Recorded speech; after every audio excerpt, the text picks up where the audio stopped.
point I always make is I really see them as two sides of the same coin, on the basis that your best salespeople are going to be your staff members, everyone from the reception person or telephone person through fee earners, and then, of course, clients being the people that you want to have as your ambassadors as a firm. And the question to be asking yourself is, are you confident that the delivery and follow-up every level within the firm are where it should be as a sort of crucial element promoting your work? So just moving on, what keeps law firm leaders awake at night? I'm only as good as my last month's billing, grow or die, or my team are not interested in business development. Those are the sort of things that I hear all the time. I was speaking to somebody who's also in the coaching space, who was telling me the story about having met various law firm partners. And the two things that he coming up were, either I'm pretty confident as a lawyer, but I just don't feel I can get deals over the line in terms of bringing in new work, lack of confidence on that side. Or on the other side is that our firm has one great rainmaker here, but when that person retires or moves on, we're going to be pretty stuck in that area. And a sort of related point is that the most junior members in the firm don't have that same enthusiasm, but also partly aptitude and skill, something you don't learn in law school, if you like. A bit of my background, I am an employment lawyer by profession, and I was with a firm called Thomas Mansfield. I was at Thomas Mansfield for many years. We started as a niche employment law firm, but we broadened our offering out to about 4 specialisms, including family and private client, as well as dispute resolution. So got the experience of being pure boutique, but then opening out to other markets as well. I was wearing the multiple hats like everybody who's in a partnership role. And that was one of the challenges for me, was the fact that I was still a core fee earner, as well as leading and running the firm, or one of the 2 main people leading and running the firm. And so going through that experience, we grew to about 50 or 60 by the end, was something which I think was really prepared me well for helping other law firms. And so when I stepped back from that firm, I became a coach to law firm partners. So that's what I've been doing for the last couple of years. But having said that, I've also stepped back into private practice as an employment lawyer recently. As part of my time is I work with a firm called Spencer West, if you've heard of it. So that's my background. So what are we looking at today? So how to build the firm on the right foundations. And of course, that encompasses having the right people, the right service, focusing in a laser sharp way on the right clients. I talk about starting at home because it's so important to not neglect using that really valuable base that you already have of your existing clients. And then we talk in number 5, networking events and so on. We go to a bit more about the outreach, but then you can't really do this outreach unless you've got the team backing you up. So that's obviously a important theme here. At the end, I talk about meeting prospective clients, a little bit of an anatomy of the sales process. And then just as a theme running through the whole thing today is that what we're really looking for is to go from matter 1 to matter 100, where we can get clients who can either give us multiple pieces of work, because it's repeat business. Obviously, it depends on the sector you're in, whether that's a realistic thing. But even if they're not a commercial client who's giving you transactions several times a year, the relationship you have with them during the period of one single transaction, that can lead to other transactions. That's the key idea there. So moving on then, we've got the Bob Dylan quote here. You're thinking about growing your firm, but it's so important that you are ready for growth, because the winds of change are here for our profession. What are the threats on the horizon? The economic situation is very uncertain, scary. Even the moment, you know how quickly things can turn in property. Of course, it's very economy sensitive type of area, but also other things like AI. And the competition, I work for Spencer West, which is a contractor-based firm, and there's real competition for the best solicitors coming from firms like mine, because of the fact that they offer a different type of career experience to traditional law firms. Not for everyone, but I think it's one of the areas where there's a threat. So getting your foundations in place, what's your firm's mission, your why, your purpose and identity, the brand identity? What are your values? Not just the values in an abstract way that you have in your head, but that are lived by partners in the firm and communicated to those also working throughout the firm. What's your vision in terms of where you're trying to go? with the firm. And then once you know that, what's the actual strategy for putting that into place? So the why, the what, the where, and the how of your practice. Have you stopped to think about that? And then when you're thinking about growth, financial procedures, how good are you at the things which improve your cash flow? Cash growth of a law firm is very cash hungry, and lots of people run into trouble. I know we've certainly been guilty of that when I was with my previous firm, of trying to grow too fast without thinking about the cash flow. We had to slow down. We had to remind ourselves of the mantra that cash is king, speedy billing, speedy recovery, accurate estimates, and no discounting. I know in the property world, a lot of it is dealt with the conclusion of the transactions, and the money's often in place, but even anything you can do to speed up, minimize the time between when work is done and when it's actually paid for, anything that you can do to make sure that you're in financially shape. And another thing I want to say is that how you deal with money within the firm, how you deal with the charging and billing, is an aspect of the client service and the client experience. The internal processes, the firm impact the client, and how they will then talk about the firm going forward. So key processes that have an impact on client retention, client acquisition. Do you have the right people in place? They've got the picture of Eeyore there on the right. And a guy I have worked with had a job for group coaching in one of the big national banks around the period after last financial crisis. And he said that he actually got not exactly sacked, but he was told that his services weren't required for the moment. And then he was asked to return about 3 months later. And he said, why was it that you laid me off and now you've brought me back in? And they said, because we didn't want to be training people who we knew we weren't going to have. And he said, how did you know which ones you weren't going to have on board? And he said, basically, we looked around the office and leave aside all the employment law complications of this, but those who had their heads down and weren't committed, didn't show that they were committed, those are the ones who are no longer here. Now you can train our best people, if you like. How are you recruiting is the question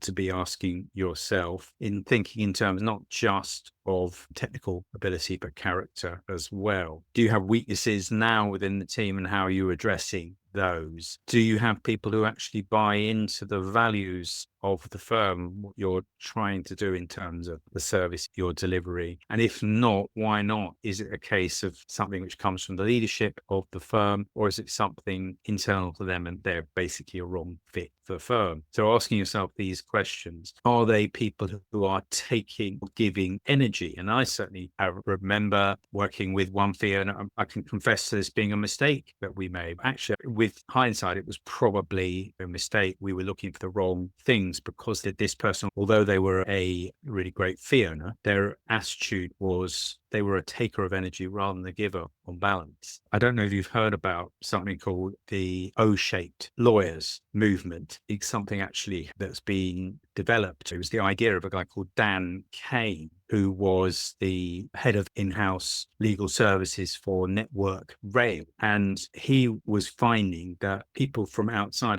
counsel coming in were often lacking in the kind of skills that he as a business person needed. And so he said that what we've got to be looking at is how we can train and develop rounded lawyers with taking the technical knowledge as being a given. But what we want to do is identify the characteristics we want as a lawyer. Now, he had some broad characteristics: openness, originality, optimism, taking opportunities and taking ownership. These are some of the broad attitudinal things that he wanted people to have, the 5 O. But then that's broken down into about 16 other characteristics. A guy called Adam Curfew has a similar sort of problem with the characteristics of your typical lawyer. This is quite a fun survey that was done by somebody at Princeton University. It reflects the situation in the United States, but it is the attitude of the American public towards lawyers. And it plots on the left the human warmth aspect, with on the right the competence. So the further out to the right you are, the more its competence is recognized and the further up you are on the diagram, then it shows your human warmth. And of course, you might have just noticed that the very bottom on the left, in terms of low warmth and low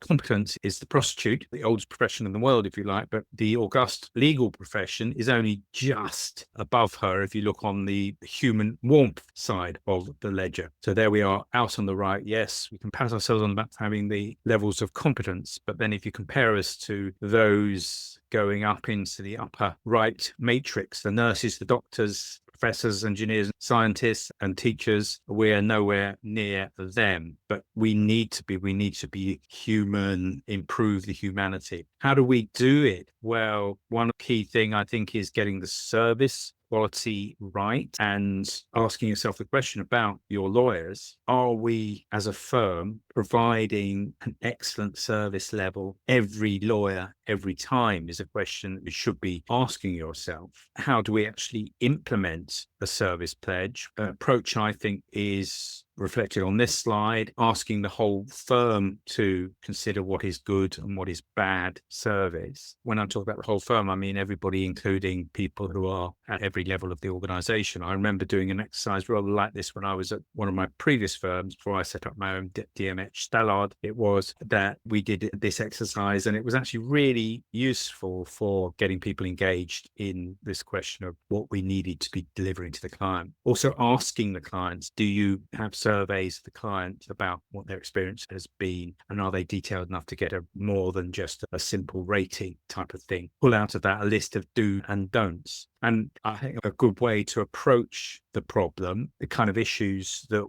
from looking at it from a negative point of view, what are the most frequent issues that clients object to, which are the other side of the coin of what is a great lawyer service, every lawyer, every time. This list of sins that we commit to make our clients unhappy, things like taking urgent, complex cases that we don't really have the expertise in or haven't done very much of before. Passing a file to a junior unsupervised lawyer. I certainly had the experience in one of the firms I was in where the handover to the solicitor we had working for us, who was actually very bright, very good at getting to the bottom of things, but she just didn't have expertise in the particular area of law. And the partner's approach to handover was to just pass the physical file, as we had in those days, physical file across to her and say, can you look after this while I'm away? And then he was off sipping his pina coladas and so on. But on a Monday morning, I had the more junior solicitor in my office in tears because she didn't really know where to start. And it took quite a bit of time for me to get to grips with the matter, to work out with her a strategy, bring her confidence back that she could deal with issues if they did come up on this very complex matter. So you're passing the file to the junior unsupervised lawyer without any proper briefing, failing to communicate with,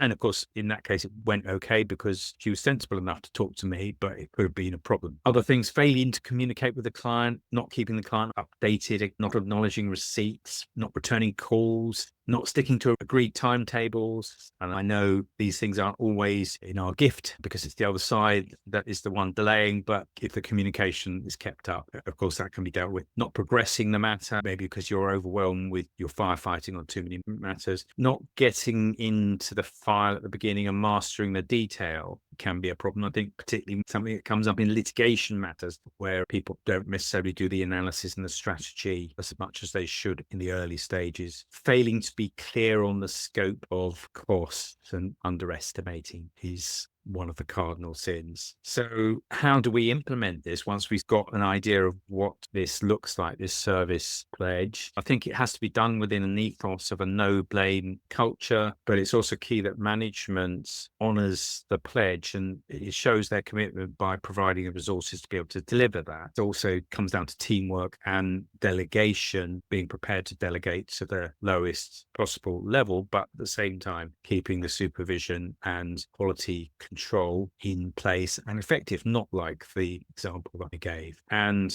not being shy of seeking feedback from clients. So that's the next point, is asking yourself, what is your ideal client? So who is your client version of Adonis and who is your Venus? Do you actually know? Have you asked yourself the question, who is the most profitable client? Who do you want to work with and who do you not? And for each service area, consider if you've got particular areas of strength or differentiators. For example, if you are in private clients, but you've got experience of cross-border transactions, or if you're in family law and you have particular expertise in collaborative law, or if you're in property, any particular type of transaction that you can identify that you've done quite a few of that maybe are profitable for you, and you're pretty good at delivering on that. So you can boast about those transactions that were successfully completed or bring them up when you're talking to prospective clients. Are you taking anything that walks in the door, or do you actually have the confidence to turn people away? We've all probably heard of the expression of PIB clients, pain in the backside clients, and we all perhaps don't like them. But at the same time, before you get rid of clients of a type that you don't want, maybe ask yourself the question, is the reason that they are being difficult because they haven't been given sufficiently transparent information on course? The scoping of the work wasn't clear enough. Yeah, don't work with people who are difficult people as much as you can avoid it. But at the same time, it may be a mirror into areas of the practice that you can develop yourself. So yes, you want your ideal clients. Then you want about thinking yourself, what is special about you? So what is your niche? We asked the questions a bit earlier. It's a bit like the Russian doll, because are you a family lawyer for high individuals or high net worth women working in finance? If you can focus down on your best type of clients, then that's a really helpful way of identifying a niche. And why is it important to have a niche? The more niche you are, the more you can give the answer to the client of why me, rather than all the other property lawyers in that kind of area. Now, of course, it's not always easy within the legal profession, because a lot of the types of work are similar. There are generic types of work. And so it's not just the types of transaction which are going to be the key. It's also a question of what it is about you that distinguishes what you do. Now, there's the lemons. You might be thinking, what the hell are they up there for? There was a business documentary a few ago which showed somebody walking down the quayside in Florida, and everybody was selling an identical product, which was the lobsters that they caught locally. And there were loads and loads of lobsters, but there was one stall that the commentator noticed that sold out already. So he went up to the storeholder and said, what is it about you? How come you're sold out and the others aren't? And he pointed to a sign which said free lemons with every lobster. And next to it was a recipe for cooking baked lobster with lemon. And so he turned to the camera and he said, where are your lemons? Now, what is it that distinguishes you then as why you that one stall that's going to be sold out? But it's difficult because the services that we have are very similar very often.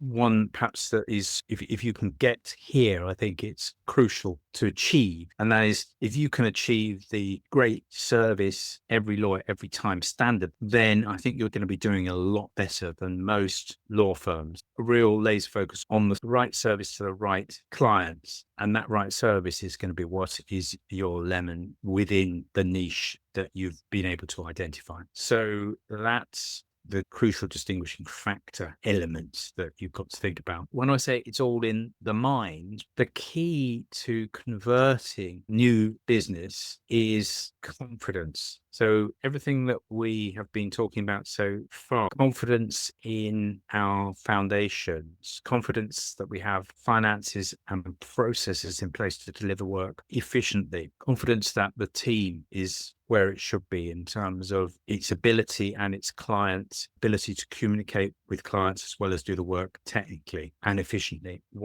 Knowing why you are a great fit for your clients, that knowledge, knowing your service levels are where they should be, knowing the value that you are delivering to the client. So knowing that we are the experts in the field. I gave the example of family law earlier, but data protection law in the tech space, and we deliver a great service every lawyer, every time. That being able to say that, it gives you that kind of confidence, the mental side of being able to convert new business. Right. To new business then, where do we start? So we've got all those foundations in place, and starting at home, I think the two main points is that you can start at home for sourcing new work, that is from existing clients and cross referrals and so on, but also getting more out of the work that the clients that you have, or the network of people who feed work with you. So the sources of new work, cross referrals. So cross referrals, even in a smaller, it can feel a bit like painting the fourth bridge, because if there are other people in your firm know about the things that you offer and you go and tell them, their memory is pretty short, and when they're focusing on their own work, they're not actively trying to refer things to you. Now, if you're in a firm where you only have one specialism, what we're talking about is getting the cross-referral relationships with other boutique firms or firms that aren't likely to be competitors with you. Developing existing clients in terms of, are there more things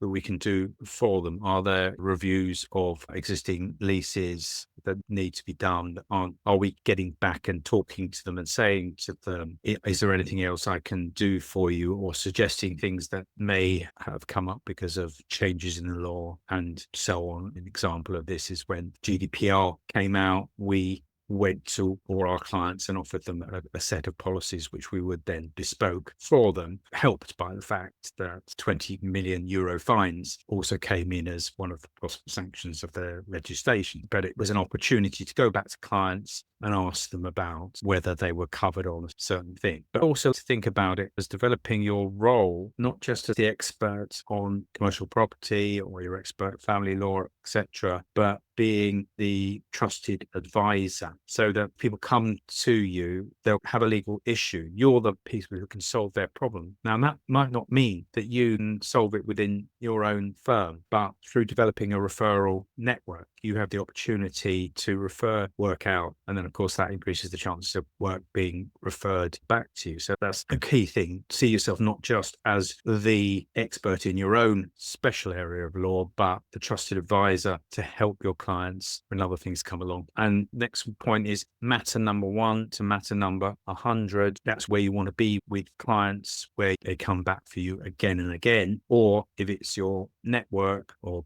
previous clients, they refer people to you again and again. So it may not be 1 to matter 100 on a particular client, but it will be matter 1 to 100 coming out of your relationship with that client. The gold is your relationships with your client. Next thing is considering the value of the matter and how much could we have increased, asking yourself, how could we have got more value out of this? Do we undercharge because we maybe haven't quoted at the level, or because our prices are too low? It may be that the answer to that is they're not at the moment, but you should be asking yourself that question. You want the right type of growth where you're growing with the right type of clients and the right type of work, not the stuff which is just a cash cow work. Now, in terms of growing the firm, it's also really important to think about not just how do I get in more inquiries and more work, but how by improving in multiple areas, you can get a ratcheting effect. So if you think about this list, number of inquiries, conversion rate, average value of matters, number of matters per year, profit margin on each particular matter, how many referrals you're getting from existing clients, and what is the average client lifetime. These are all things which affect the growth of the practice individually. But if you think about how if you can get an improvement of 10% in each of those areas and you get a 10% increase, the effect of that is not to increase the growth of the firm by 80%, it's to increase it by much more, because it's 10% on 10% on 10%. So there's a ratcheting up effect. So make sure you're looking to improve what you're doing across the board and not making the mistake of just thinking, oh, I need to market the business more by getting more people making inquiries to the firm. It's a broader thing about how you're growing the business across all the different levers. So next, building the network. Now, a rhetorical question at this point is, what is networking? Would you think of it as being in the category of marketing or in the category of sales? I think the answer I would certainly opt for metaphor here is to say that it is very much a marketing activity. Occasionally you might get lucky in a particular meeting that somebody needs something immediately, but it's about building trust between people. It's not about building obligations to be transactional about everything. And it comes back to this point I made earlier about being the trusted advisor. So you'll notice in the diagram here, we've got the kind of nodes here. Some of them are bigger than others. Developing the relationship with the people who are clearly the people who lots of other people have those connections with. That's what you want to be, is to be a larger node in there with the multiple connections. You're a connector yourself. You're a trusted advisor over the long period of time. You want to be focused, of course, in those that you network with to the extent that you can, but don't be so exclusive, because you never know what the source of referral is, that somebody might know somebody else. It's not just about the people who are in the room. It's about those who are outside as well. So cultivating specific referral sources like financial advisor, specializing in certain types of transaction, and you'll know from your own area of specialism what type of people you want to be talking to. Is it a financial advisor who works particularly with family offices and they may have property portfolio issues that come up? Could that be in terms of future transactions? Referral sources need to be nurtured and kept warm over time, but they're a vital link in the know and trust process. Now, as a coach, I had never worked with anybody from an investment bank, but somebody within my network was a financial advisor who had spent many years in top investment banks. But through knowing her, she referred me on to someone who was an in-house counsel in one of the top American investment banks based in London, Canary Wharf, and out of that was able to get the job of individual coaching with a senior lawyer within that. And it came out of the fact that person had been warmed up as a connection for me through the referral source that I knew, who herself was not in the market. So who are going to be these referral sources? Don't neglect other lawyers. Think about also referral partnerships, if where possible. It may even be sometimes with referral fees can come into it, subject to SRA compliance on that question. When you go to networking events, taking time to prepare in terms of identifying the individuals. And I'm a member of one networking group called Business Junction, where they send you the list of people who are going to be attending the night before. So it's very useful to be able to pick out in the room those who might want to speak. Another networking group I'm involved in has the motto, givers gain. And certainly not being transactional in what you're doing, being generous in how you can help other people is such an important stage in the networking thing. Is asking yourself the question, is your networking approach all about me or all about you? I would humbly suggest that the second approach is going to get you much better results in there. And also there's this long-term thing. I remember in my earliest days when we started off back in 2004, and somebody had given me some work, just little bits and pieces of work, a few £100. Wasn't really crucial for our survival, but it had been a good contributor. And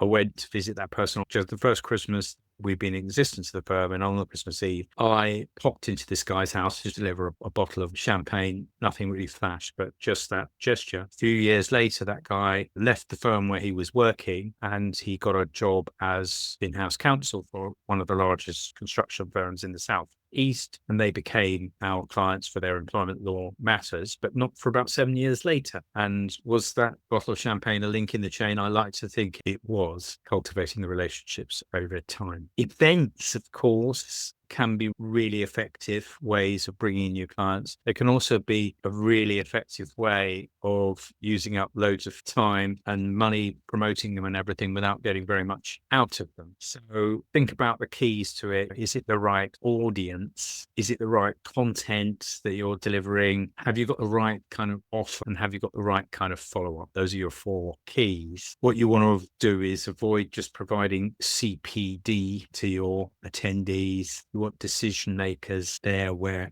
possible, the senior person there in most cases. When it comes to making an offer, tailoring it to something which is a bite-sized, which is compelling. They think they really need it, especially if it links in with the theme of the event. In example, we offered in how to run disciplinary proceedings webinar, we offered training for middle managers, having made a lot of play during the event about how much your weak link as an employer when it came to unfair dismissal claims was going to be those middle managers who just didn't really understand your procedure. So we could say to the HR people, look, you can de-risk this situation and offer something which is very practical. That was our foot in the door then for getting those more work from those big commercial clients. And we did get immediate paid work out of that. You won't always, you should be aspiring to offer something which people will want to take up. Now, education marketing is another important method, because the problem is often our clients don't know what it is that they need. They have a head in the sand approach to things happening, not knowing about the problem they need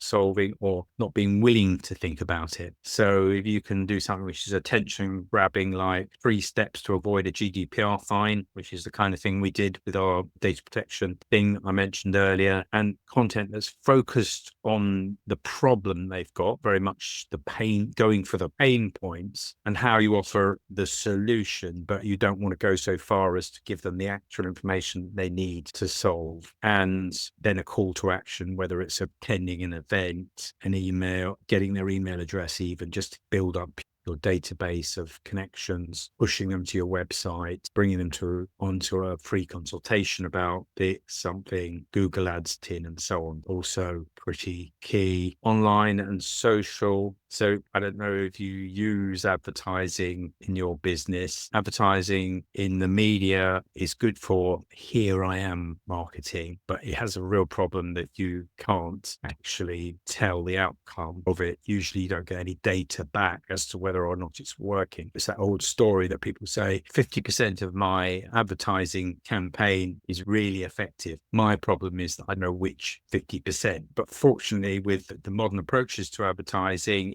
there are some things where you can get focus, and certainly with a consumer type of product, consumer clients, pay-per-click works pretty well. I don't think it's quite as effective for commercial clients, but it's certainly better because it's targeted. SEO is also important, but of course, search engine optimization is only worth anything if you can get yourself onto the front page. So beware snake oil salespeople in the area of SEO saying to you things like, we're making great progress. You've moved from page 8 to page 4, and just a couple more months of my FTP will be enough to get you onto the front page. And it just never quite seems to happen. Be really rigorous in terms of asking them for payment by results or vetting them through your network and so on. If you can get onto the front page for these things, tin is, I think, rather than general social media, is the key one for us in the commercial world, and identifying, cultivating focused referral sources via link posting, commenting on it. It's not just a case of your own posts, but commenting on other people's posts. It's a very powerful way to get to very large audiences, and using a variety of media, video, maybe interviewing people, those kind of things. It's such a powerful forum for bringing in new work over time. But of course, you need help when it comes to growing your business. You need to be able to, as in the partner role, you've got to be able to keep your focus on a strategic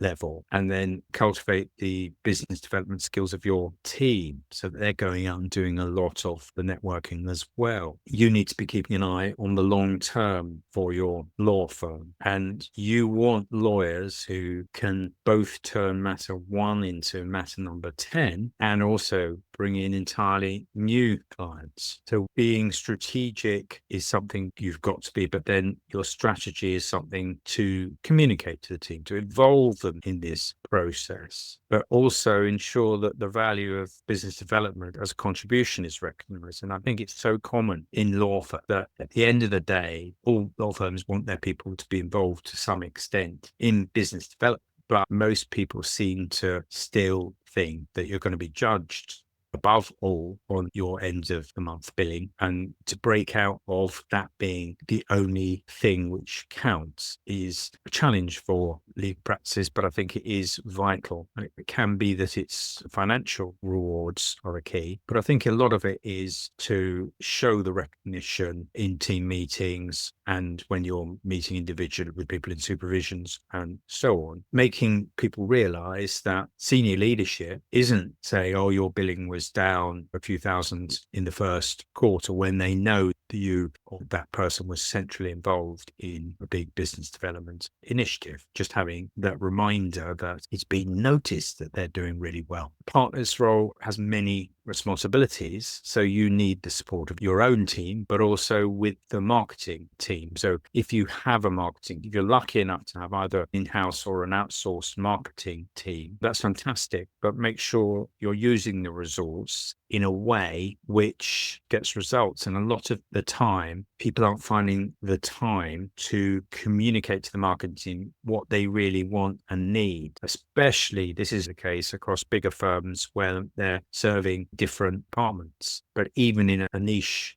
spending the time with your marketing experts in order to get the brief right for what has to be done. And of course, to help you with things like the practical stuff, the follow-up, that is really crucial so that you can then spend time on strategic marketing. So even fee earning is likely to predominate, even for you as partner, but certainly for the whole of the team. But you and your whole team needs to be growing your network to enhance your business development skills generally. The first stage comes from service delivery and spotting opportunities for more work and more cross referral. But in the longer term, you can't just rely on the rainmakers at the top. Now, with the team, you have to play to their strengths. Some people are much better at speaking and much better at networking or much better at writing. You can't necessarily assume that people will become instantly great networkers, and some people really hate it. But don't make the assumption that they can't, with development over time, get more confidence in those kind of areas. The old chestnut in terms of dealing with the team, that in the legal profession, we think about being people are going to hit the ground running when they become partners. They're going to immediately become great marketers, that they're going to change from great fee and a caterpillar to butterfly. This one here, that's all about, well, the law business is a special business. We're a profession. We don't market in the same way as other businesses. Not true, I'm afraid. We have to market and sell just like everybody else. People don't automatically become great leaders just because they've been great fee earners. They don't become people who are good with clients. They don't become great networkers automatically from that. And we don't automatically have people who drive profit growth who are great fee earners. Just mentioning coaching is a great way to improve these things in partners and in their teams, is that you can get someone who very much is offering a program which is bespoke to you and starts from where you are, but it's all about working with your strengths, but developing the other areas which need also some more development. Nobody tends to be good at everything, but with the coaching approach, it can be very much bespoke to you. So that's one of the reasons why I offer one-to-one coaching as a key part of what I do. In terms of the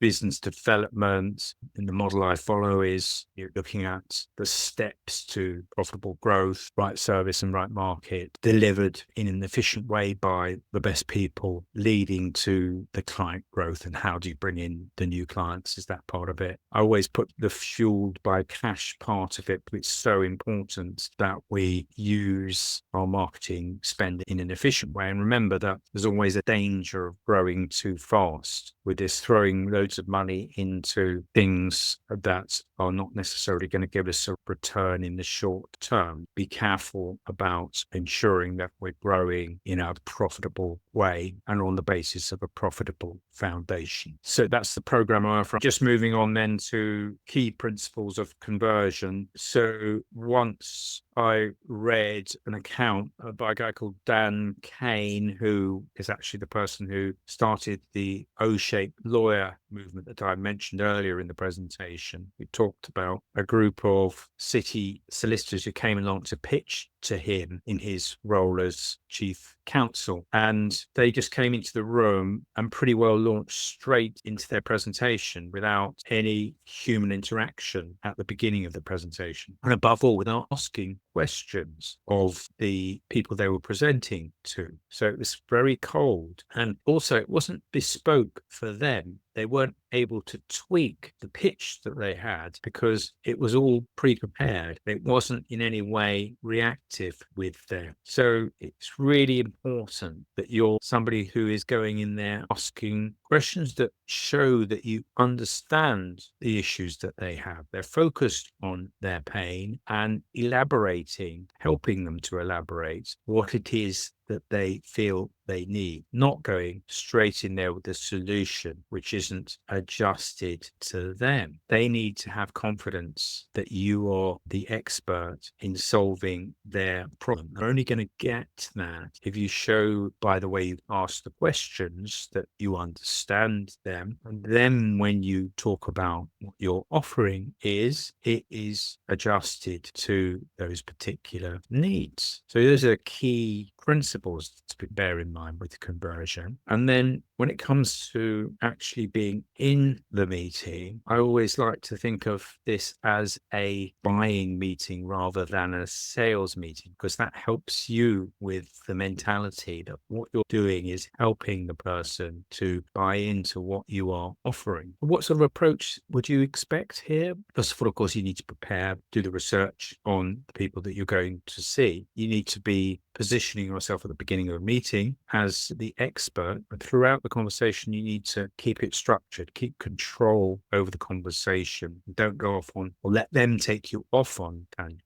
Focus the issues and needs that they have, questioning them about what those needs are so you can get into the detail of that, and in particular into the detail of the challenges that they have. And you can then explain to them why the issue that they've raised is a problem for them. Describing it in an accurate way is how you reinforce your as the expert in the situation. You can then explain what they need and how you can provide the solution to their problems. Now, you can anticipate objections and welcome them, in fact, because objections really show that the person who's considering buying from you is interested. And in fact, the no's that you get at each stage, while they're still raising reasons why they shouldn't go for what you're proposing, opportunities for you to explain more why it exactly is what they need. And if there's no immediate yes at the end of the meeting, although you should ask for that in any case, if there's no immediate yes, be ready to fix up a time for a follow-up call.